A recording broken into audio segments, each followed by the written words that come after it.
And as always, this is where we take your questions. So any of those that you have, head on over to Facebook, and underneath our live video, you can leave your questions and comments there as we give people a chance to start submitting some of those. We've had a lot happen over the last week. We've got mini camp happening here. Finally, the whole team, veterans, rookies, everyone out on the field together. So yesterday was the first day of that. Got to hear from Bruce, Chris Godwin, Alex Kappa, a few different people afterward. Wanted to hear just some of your initial takeaways from either watching practice or listening to everybody talk afterward.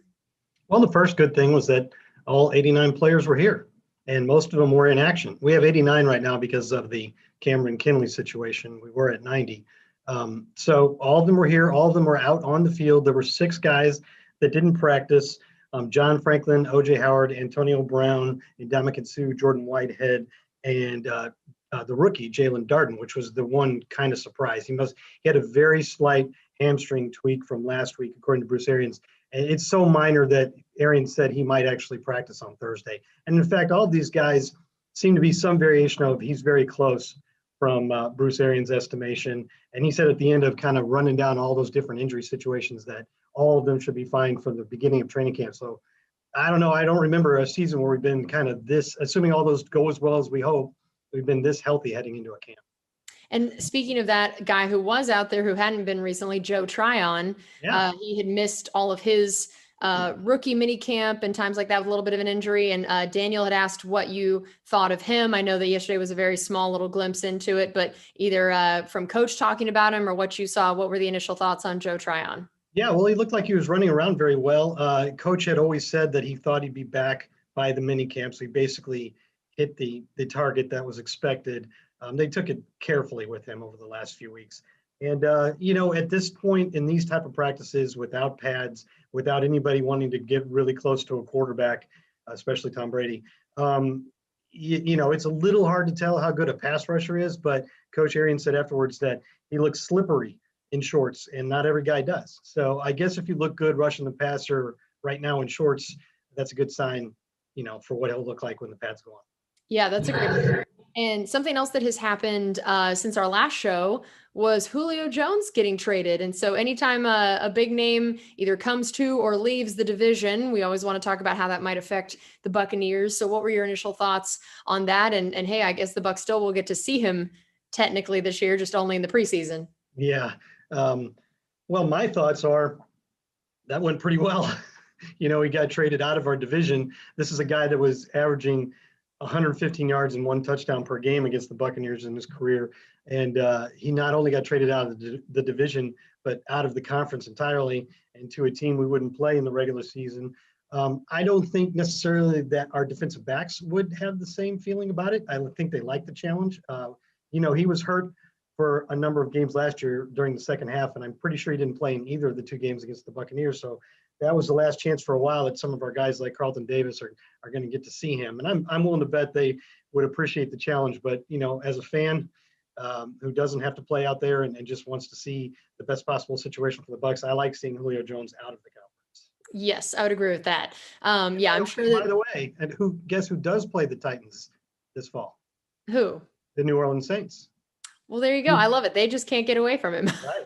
Exactly. And they could be a prime competitor for the Buccaneers and for the division title. So that worked out well. Yeah, that's a good point. And we also had Kyle Trask officially sign yesterday. I wanted to hear where do we stand on, rookies being signed? And I know people tend to always ask about sort of the salary cap situation and how we determine that at this time of year compared to once you get down to the final roster and all of that. Yeah, the 2 guys left to be signed are 3rd round offensive lineman Robert Hainsey and the 1st rounder that we were talking about, Joe Tryon. And it's a pretty common pattern to get your lower drafted guys signed first. So now we're down to the last couple, and Joe Tryon will probably be last. I think most fans understand now that these contracts are pretty much slotted in under the current CBA. Depending on where you pick the guy, there's a certain amount that they're going to get. There's a little leeway here and there, and it's got to be a 4-year deal. There's not a lot of give. So a lot of it is just paperwork, I think. Now, there's a little more give with what happens with a 1st rounder, but we are talking about the last pick of the 1st round. So I don't think it'd be very hard to get it done, but it's not surprising that he's one of the last few left. And have we gotten any sense on what the team looks at the quarterback situation as of looking at who's getting reps with who? And now that Kyle Trask is signed, and this is our first chance to see all four quarterbacks out on the field together, what indication have we gotten? They did the two fields thing that Bruce Arians really likes to do to get more reps for more players with so many guys on the field. So in the first minicamp practice yesterday, there's another one going on right now, and I'm sure they'll do the same thing. But yesterday they split it up with basically the starters and the primary reserves on one field and the younger players and the guys a little farther down the depth chart on the other field, which allowed all those young players to get a lot more snaps than they would normally get. And you had Tom Brady and Blaine Gabbert working with the starters, and Kyle Trask and Ryan Griffin working with the younger guys. And I think that's what you would have expected. Ryan Griffin signed with the Buccaneers, re-signed with the Buccaneers, knowing they had told him they intended to re-sign Blaine Gabbert as well, and that they might look for a quarterback in the draft. So he knew the situation coming into it. And Bruce Arians wanted to make it clear the other day that he doesn't see Ryan Griffin as the odd man out. It's a competition. You know, you can easily look at it and say Blaine Gabbert is probably the leader to be the primary backup to Tom Brady, and you certainly wouldn't expect the Buccaneers to cut second-round pick Kyle Trask. So he'd probably end up being your third quarterback. And Ryan Griffin was asked what if the situation was that they kept those three, but with expanded practice squads, you could get a spot on the practice squad. And he basically said he was up for whatever would work. Okay, Mike asked, with it being a 17-game schedule, do you see any players ever being a healthy scratch as a way to keep them fresh? You know, I hear that idea a lot, and I don't think so. You know, you look at coaches when they're down towards the end of the season and they got a nice lead in their division. And, you know, with some exceptions, they tend to keep wanting to play those guys. You know, I think you'd be more likely to see more substitutions on a game-by-game basis. So maybe you, instead of mitigating the snaps by saying you're not playing this game and there's 80 snaps that we don't have to worry about, you know, figured out those 80 snaps by taking them out of games along the way. Because do you want to be sitting in a game that ends up being, because every game's important, we know that, right? It's week 13 and you decide to healthy scratch Chris Godwin, and then Mike Evans gets hurt, and knock on wood, and you need a receiver there and it's a close game, and you're like, well, Chris Godwin's standing right there, but we made him inactive and we can't use him. I don't think any coach wants to put himself in that position. Yeah, I think that's a great point. Jermaine asked, will you guys be attending the ring ceremony, and have you gotten a glimpse of the rings yet? Yes and no, but I think the second one will be soon. Yes. At some point, we're going to have to write about it and so on. So right. Yeah, I know a way that I could see a mock-up, I've heard, but I've chosen not to because I want to wait and actually see the real things. I won't have to write about it ahead of time. And so I am choosing to wait until I actually get to see my ring sitting there before I look at it. It was very tempting. I felt like a kid at Christmas again. It's like, you know, where your Christmas presents are hidden and you're deciding if you're going to look or not. I never did. Did you? I never looked for the presents. I didn't either. I didn't want to know. Yeah, I didn't either, because I'm like, then it's no fun. Then you already know, and you take all the fun. I did want to open one or two on Christmas Eve, but other than that. Yes, I agree with that. Shawnesia asked, what are your expectations from Sean Murphy-Bunting and Carlton Davis this year? Well, I mean, I think we keep talking about guys making a leap or improving from one year to the next. I don't know if we have to keep talking about Carlton Davis that way. I think he's already there. I think he's already one of the best cornerbacks in the league. One of the few guys, one of the handful of guys that a team can take and put on a guy like Julio Jones or Michael Thomas and have a good feeling that they can shut him down. And there's not a lot of guys that you can count on doing that. And the fact that the Buccaneers have that confidence in him makes me think they think he's one of the best cornerbacks in the league, and I do too.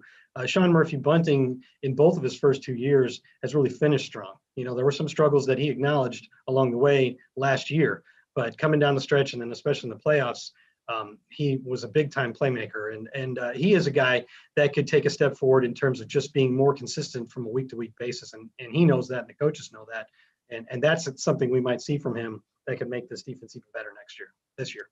Yeah, you know, I've seen people asking about the idea of complacency. Do you think the team is going to be as fiery this year after already winning one? And, you know, do they seem as hungry as they were last year? And I know that was something that Bruce Arians was asked about yesterday. So what was the indication that you got about where the team stands in terms of the fire to go for two?